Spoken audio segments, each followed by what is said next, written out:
So my name is Ved. I'm from grade 9. So I would like to begin by talking about how I actually came to Ervis. So I actually have been working a lot in my school for climate change and becoming carbon neutral. And I think that, yes, a lot of people talk about climate change, and many people just tend to talk and talk and talk, but nobody actually does their work. And people say that we should stop using plastic, we should stop doing this, we should stop doing that. But it starts with us making our own changes.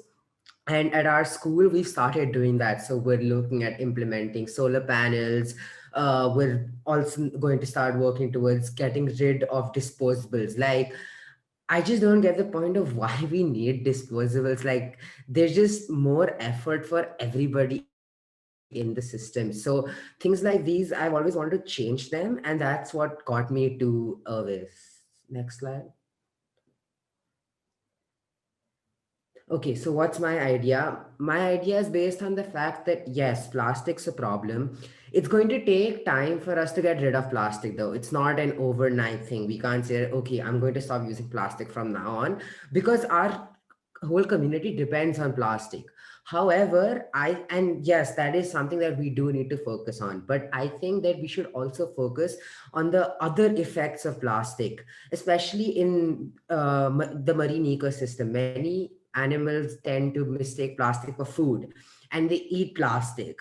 And I think that until we reach the stage of no plastic or no single use plastic, we still need to protect our animals from plastic and make sure that they don't eat the plastic or don't die because of that plastic.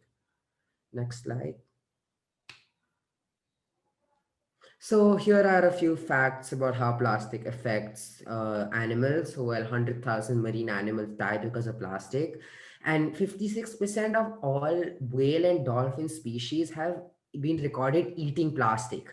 And essentially, what happens is that they mistake it for food, and it makes them feel full. When they eat plastic, makes them feel full when essentially they're not full, and that basically starves them to death.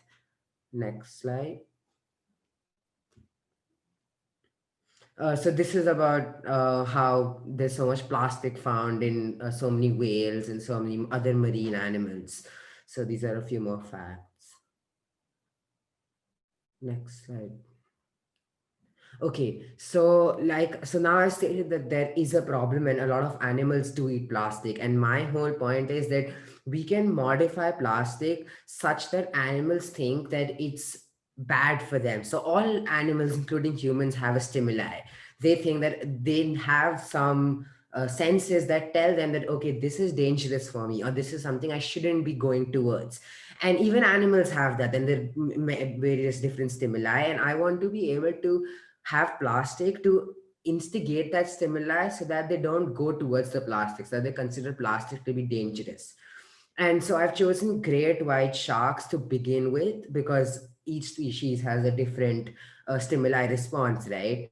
And I've chosen great white because sharks are affected in very large amounts.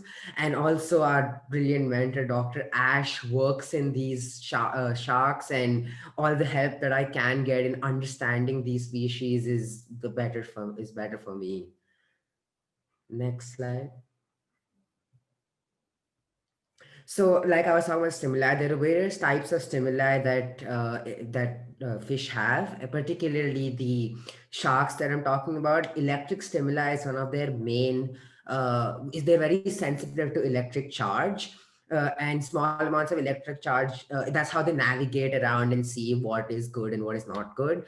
Then, obviously, smell of different. Like humans, if they smell something that's unpleasant, they're not going to go there, right? They just don't want to go there because they don't like the smell.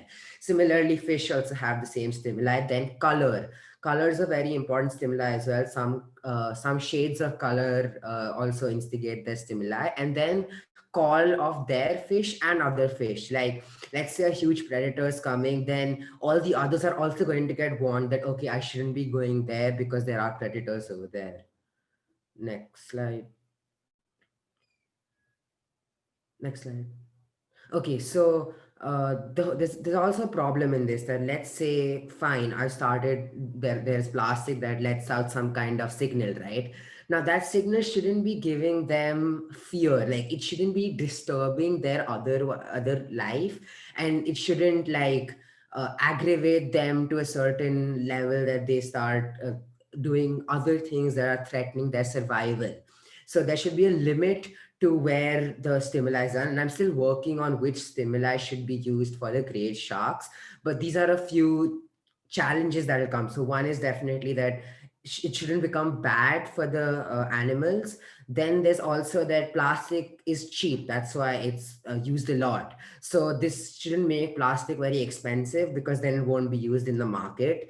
And it shouldn't make plastic look really bad, because again, then people just won't prefer to buy that plastic. And yeah, so these were the main challenges that I saw in the project.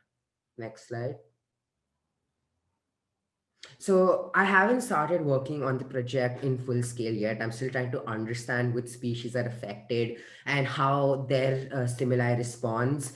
And so I'm trying to study that. I've taken resources from Dr. Ash. And once I understand how their stimuli works, then I'll be looking at how it can be activated through plastic, and that should sustain, right? Like it shouldn't be that we manufacture plastic and by the time it reaches the ocean, that stimuli is no more, or it doesn't emit that signal anymore.